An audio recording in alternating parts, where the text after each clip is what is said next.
Imagine the sky refuses to clear. Not for a day, not for a week, for 100 days straight, the clouds break open, and the world drowns. No smartphones to check the forecast, no concrete shelters, no stockpiled grocery store shelves. Just you, a fire that might not stay lit, and a wall of rain that never seems to end. Would you survive? Thousands of years ago, somewhere along the coasts and river valleys of South Asia, real humans faced exactly this. Not a myth, not an exaggeration. An actual, brutal, life-threatening monsoon season stretching over 3 long months. And somehow, they made it through. Not just a few of them. Entire communities. Generation after generation. This is the story of how ancient humans outlasted one of nature's most punishing seasons, and how the tricks they invented still quietly shape the way we live today. To understand why this matters, you have to understand what monsoon season actually is. It's not just heavy rain, it's a complete takeover of the environment. Rivers swell past their banks. Forests turn into swamps. The ground turns to mud that swallows footprints whole. Lightning splits the sky almost nightly. And this isn't a modern inconvenience. It's a season that could kill you if you weren't prepared.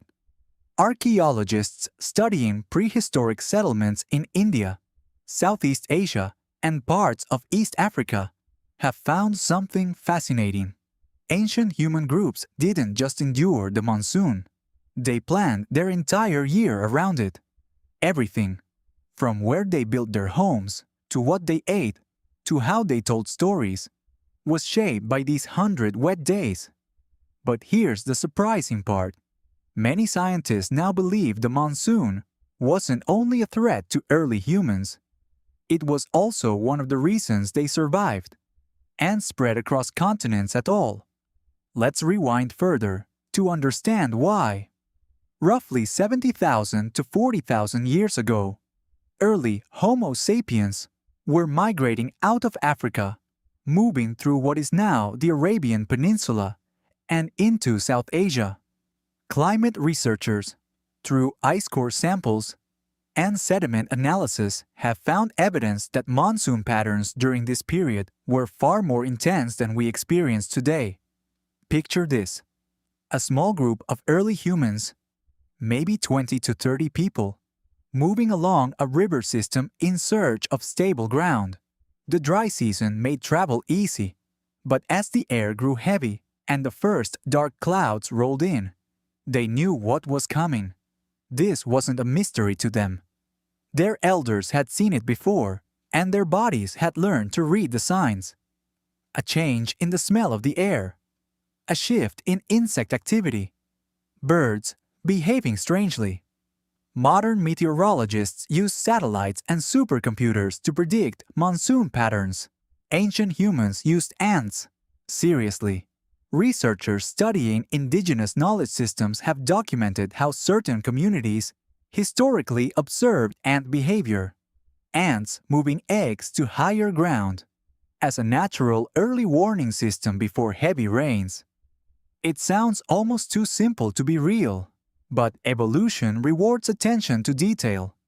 If you're paying close attention to your environment, you survive. If you're not, you don't. Once the signs appeared, the real challenge began. Shelter was priority number one. You might imagine ancient humans huddled helplessly in open caves as rain poured in.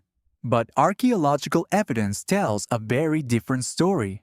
In regions like Bhimbetka in central India, some of the world's oldest rock shelters, researchers found that early humans specifically chose elevated, naturally sheltered locations, positioned to avoid flooding and catch cross-ventilation. These weren't random hideouts. These were engineered decisions. Thousands of years before engineering was even a word. At certain prehistoric sites, evidence of trench-like grooves has been found around dwelling areas. Scientists believe these were early drainage systems, dug by hand, to redirect rainwater away from living spaces. Let that sink in for a moment. Somewhere around 40,000 years ago, someone looked at flooding water and thought, what if I just redirect this? That single idea? It's the great-great-grandparent of your modern gutter system. Next time it rains and your street doesn't turn into a river, you can thank a Stone Age genius who never got any credit for it. But shelter alone wasn't enough. Food was the next battle. This is where things get even stranger. You'd expect that 100 days of non-stop rain would mean starvation, flooded lands, ruined hunting grounds, no visibility for tracking animals. And yet, evidence suggests early humans didn't just survive the monsoon season nutritionally. In some regions, they thrived during it. How? Paleobotanists studying ancient plant remains in South Asian excavation sites have found seed husks, root fragments, and tuber remains that suggest early humans relied heavily on wild yams, taproots, and starchy plants that grow explosively during monsoon season. While animals scattered and hid, plant life exploded with the rain. Smart humans adapted their diet season by season, instead of fighting the season itself. This is one of the most underrated survival skills in human history. Flexibility. Ancient humans weren't strong because they resisted change. They were strong because they adapted faster than the environment could punish them. Sound familiar? It should. It's the exact same principle behind modern crop rotation, seasonal farming, and even something as simple as switching from iced coffee to hot soup the moment autumn hits. We like to think we've evolved past our ancestors' instincts. Turns out, we just rebranded them.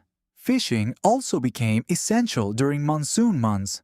Rising rivers meant more fish activity, and archaeological sites near ancient riverbanks in India and Southeast Asia have revealed primitive fishing tools. Bone hooks, woven traps, and sharpened spears specifically adapted for murky, fast-moving water. But it wasn't just about catching food. It was about surviving long enough to eat it. Because monsoon season didn't just bring rain, it brought disease. This is a part of ancient survival that often gets overlooked. Constant dampness, stagnant water, and close living quarters created the perfect breeding ground for infections and parasites. Skeletal remains from certain prehistoric sites show signs of chronic illness patterns linked to waterborne conditions. Yet, incredibly, ancient humans developed early forms of hygiene and medicine to fight back. Researchers have found evidence of medicinal plant use, certain barks and leaves with natural antibacterial properties, used to treat wounds and infections. They didn't understand bacteria. They didn't have microscopes. But through generations of trial, observation, and probably a lot of unfortunate mistakes, they built a working system of natural medicine. Some anthropologists believe this era may have quietly laid the psychological foundation for something else entirely. The shaman, the healer, the medicine man, someone in the group who understood plants, patterns, and the body better than anyone else. Every ancient community needed one, and thousands of years later, we still do. We just call them doctors now. And instead of tree bark, they hand us pills in plastic bottles with unpronounceable names. By this point, survival wasn't just physical. It was mental. Try to imagine being trapped indoors, in cramped shelters, with the same group of people for over 3 months.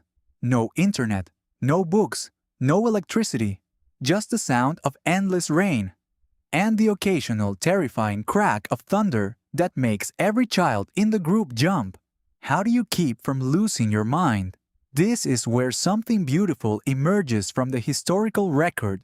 Storytelling.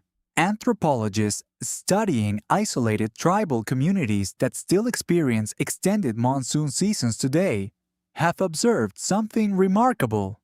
Oral storytelling traditions become significantly more active during these confined months. Myths, Legends and cautionary tales aren't just entertainment. They're psychological survival tools. Stories teach children about danger without needing them to experience it directly. They pass down survival knowledge, disguised as folklore. Cave art discovered in monsoon-affected regions, including symbolic patterns and hand stencils, may have served a similar purpose, marking territory, recording events, or maintaining a sense of identity and continuity during long periods of isolation. In other words, humans have always needed something to do besides stare at the walls waiting for the rain to stop. Today, we call it binge-watching Netflix. Back then, it was gathering around a fire and saying, "Let me tell you about the time your uncle almost got eaten by a crocodile." Same emotional function, very different production budget. As the weeks stretched on, something else happened that historians find especially fascinating. Social bonding intensified. Being trapped together for 100 days forced early humans to strengthen cooperation.